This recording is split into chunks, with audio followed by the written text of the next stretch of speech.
मसीह यीशु के पाक फतामान जलाली बाबरकत नाम में आप सबको सलाम। आज हमारा मजमून है शख्स नहीं शख्सियत बने। मजमून है शख्स नहीं शख्सियत बने।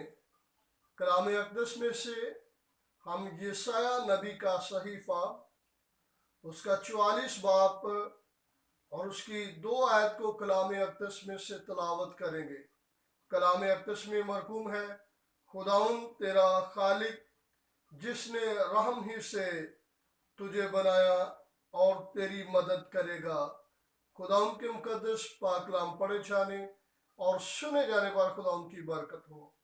मैं खुदाउन का नहायत ही शुक्रगुजार हूँ कि आज खुदा ने मेरे लिए और आपके लिए जो कलाम दिया है वो ये है कि खुदाउन तेरा खालिक जिसने रहम ही से तुझे बनाया तेरी मदद करेगा। हम खुदाउन के इस फजल के लिए, खुदा की इस मेहरबानी के लिए, खुदा की शफकत के लिए नहायत ही शुक्रगुजार हैं जिसने हमें इंसान अशरफल मखलूकात बनाया, हमारे नतनों में जिंदगी का दम फूंका, हमें जीती जान बनाया। हम इस बात के लिए खुदाउन के शुक्रगुजार हैं और इसीलिए मेरे दिल ने चाहा कि हम मजमून लिखें, शख्स नहीं शख्सियत बने। शख्स जो है वो थोड़े टाइम के लिए होता है, शख्सियत जो होती है वो देर पर रहती है, ज्यादा देर तक, लंबे पीरियड तक वो जिंदा रहती है। मैं जब इस कलाम अक़दस को पढ़ रहा था तो मेरे जहन में सिर्फ एक बात आ रही थी कि मैं हादसाती तौर पे इस धरती पे नहीं आया, मैं अपने माँ बाप के मंसूबा के मुताबिक इस धरती पे नहीं आया, बल्कि मैं आया हूँ अपने खुदा के मंसूबा के मुताबिक। मेरा और आपका इस धरती पे ठहर जाना, इस धरती पे आ जाना, और हम सब जो तख्लीक किए गए हैं, हम कोई हादसे की पैदावार नहीं है, हम कोई अचानक से इस धरती पे नहीं आ गए, बल्कि हम खुदा के मंसूबा के मुताबिक इस धरती पे आए हैं। और खुदाउन कलाम अक़दस में बयान करता है, खुदाउन मेरे लिए सब कुछ करेगा। आप जिंदगी के किसी भी मोड़ में हो, आप जिंदगी के किसी भी सिलसिले से गुजर रहे हो, आप लड़कपन में हो, जवानी में हो या बुढ़ापे में हो, खुदा हमेशा हमारे साथ रहेगा और रहता है। खुदा हमारे साथ क्यों रहता है? क्योंकि हम उसके मंसूबा के मुताबिक इस धरती पे आए हैं। और कलाम अक़दस में से दाऊद नबी बयान करते हैं, जब मैं पशीदगी में बन रहा था तो मेरा कल्ब तुझसे छुपा ना था।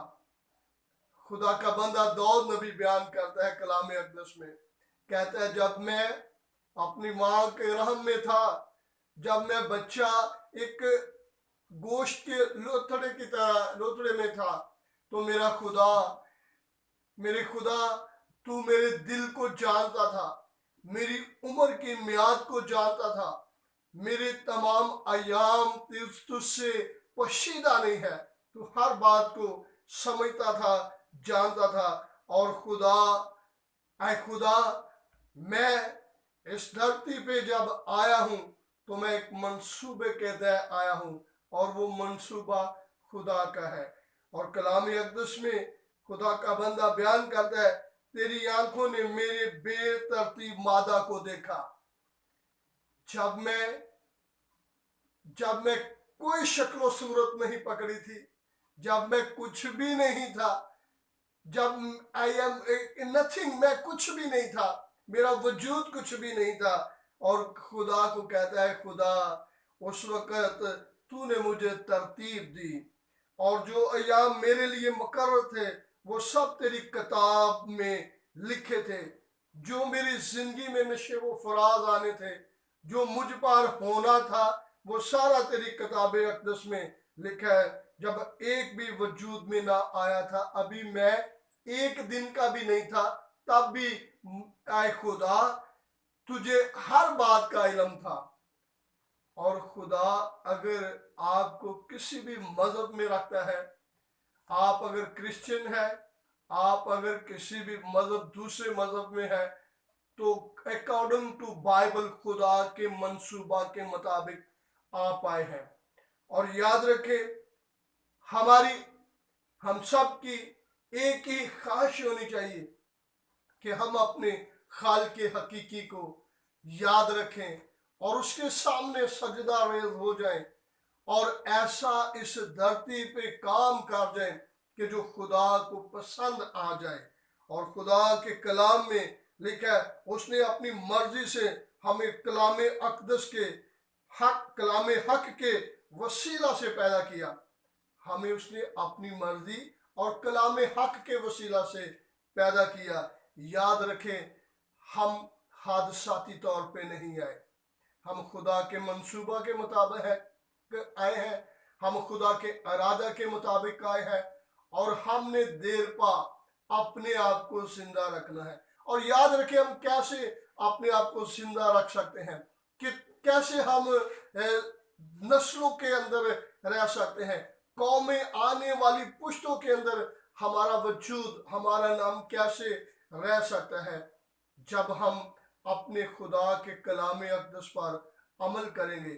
और मोमिनीन के तल्लक से है, मुक़द्दस लोगों के तल्लक से है, कलाम अक़दस की पैरवी करने वालों के तल्लक से है कि तुम्हारी नस्ल जो है वो 1000 साल तक बरकत पाती रहेगी।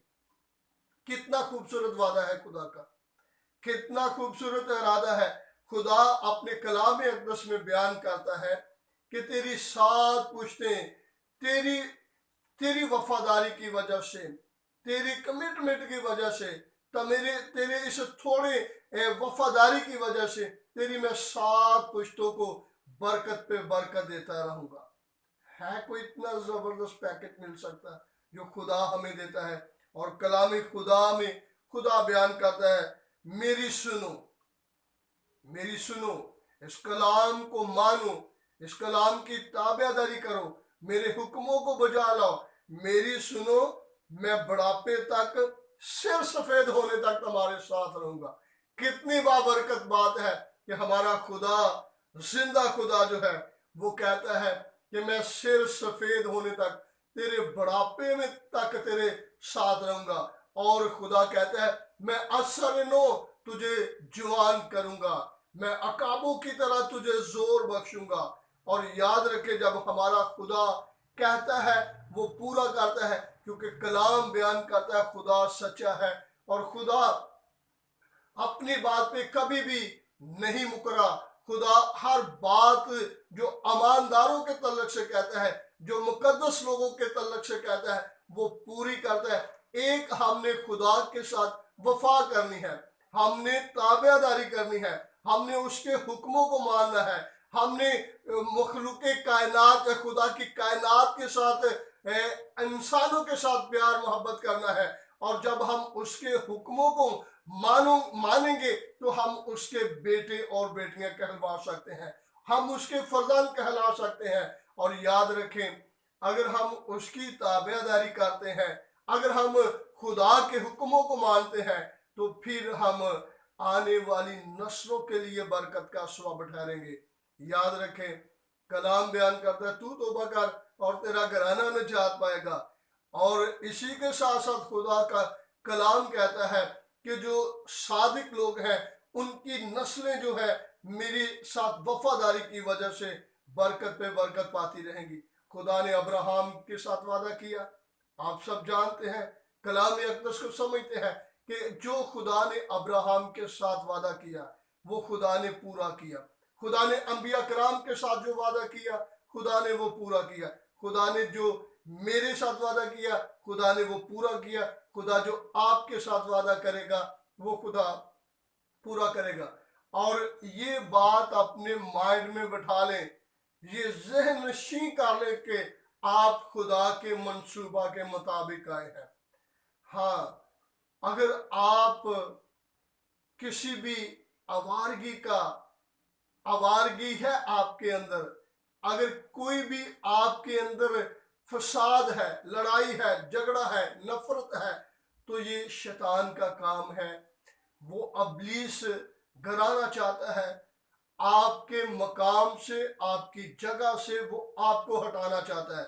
हमारी जगह कलाम अक़दस है, हमारी जगह खुदा की पैरवी करना है, क्योंकि हम खुदा के मंसूबा पर आए हैं। और याद रखें, मेरी बात गौर से सुनिएगा, जब हम उसकी वफादारी में चलेंगे, जब हम उसके कलाम को कहेंगे तेरा कलाम हमारे कदमों के लिए चिराग है और राह के लिए रोशनी है, तो फिर वो हमारे साथ ये सारे वादे बांधता है। याद रखें, अगर आप बरकत पाना चाहते हैं, अपने खानदान के लोगों को बरकत देना चाहते हैं, तो इस कलाम की पैरवी करना शुरू कर दें, खुदा के हुक्मों को मानना शुरू कर दें, किसी का दिल ना दिखाएं और खुदा के हुक्मों को बुझा लाएं। और आप ये सोच लें कि मैं खुदा के मंसूबा के मुताबिक इस धरती पे आया हूँ। और जब आप ये कह देंगे, ये सोच लेंगे, तो आप तहज्जुद भी पढ़ेंगे, आप मॉर्निंग प्रेयर भी करेंगे, और आप खुदा के सामने दुआएं मनाजातें भी करेंगे, और आप खुदा के साथ वफादाराना जिंदगी गुजारेंगे, आप पकीज़ा जिंदगी गुजारेंगे, और आप खुशहाल होते जाएंगे। क्योंकि कलाम अक़दस, खुदा का कलाम जो है, जिंदा कलाम जो है, ये आपके साथ कोई झूठी कमिटमेंट नहीं करता। खुदा की वफादारी जो है नस्ल दर नस्ल उसके लोगों के साथ है। आए हम गौर करें कि हम आवारगी का शिकार तो नहीं है, अगर है तो इस कलाम अक़दस को अपने दिल में रख लें और इसके खिलाफ कभी गुनाह न करें, और जान जाएं कि आप खुदा के मंसूबा के मुताबिक इस धरती पे आए हैं। और जब आप ये सोच लेंगे, तो आप दिन ब दिन पाकीज़ा जिंदगी गुजारेंगे, क्योंकि कलाम में लिखा है खुदा पाक है और खुदा चाहता है उसके लोग भी पाक बने। खुदा आपको बरकत दे। God bless you.